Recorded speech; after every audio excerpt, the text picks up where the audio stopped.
നാദാപുരം അരൂരിൽ തെരുവ് നായ്ക്കളുടെ ആക്രമണത്തിൽ നിന്ന് പെൺകുട്ടി രക്ഷപ്പെട്ടത് തലനാരിഴയ്ക്ക്. പെൺകുട്ടി റോഡിലൂടെ നടന്നു പോകുന്നതിനിടയിലാണ് നായ്ക്കൂട്ടം ആക്രമിക്കാൻ എത്തിയത്. മിഥില ബാലൻ വിവരങ്ങളുമായി ചേരുന്നുണ്ട് കോഴിക്കോട്ട് നിന്ന്.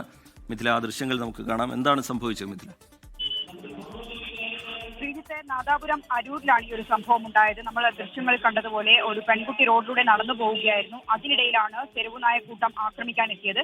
പ്രാണരക്ഷാർത്ഥം ഈ കുട്ടി ഓടി രക്ഷപ്പെടുകയായിരുന്നു. ദിവസങ്ങൾക്ക് മുൻപ് അരൂർ കോട്ടുമുക്കിലും സമാനമായ രീതിയിൽ കരാട്ടെ പരിശീലന ക്ലാസ്സിന് പോയി തിരിച്ചു വരികയായിരുന്ന കുട്ടിയെ ആക്രമിക്കാൻ തെരുവുനായക്കൂട്ടം എത്തിയിട്ടുണ്ടായിരുന്നു. ആ സമയത്ത് അവിടെ ഉണ്ടായിരുന്ന നാട്ടുകാർ ആ കുട്ടിയെ അവിടെ നിന്നും രക്ഷപ്പെടുത്തുകയായിരുന്നു. പട്ടിക്കൂട്ടത്തെ അല്ലെങ്കിൽ ഈ തെരുവുനായകളെ അവിടെ നിന്നും ഓടിക്കുകയായിരുന്നു. ഈ മേഖലയിൽ തെരുവുനായ ശല്യം അതിരൂക്ഷമാണ്.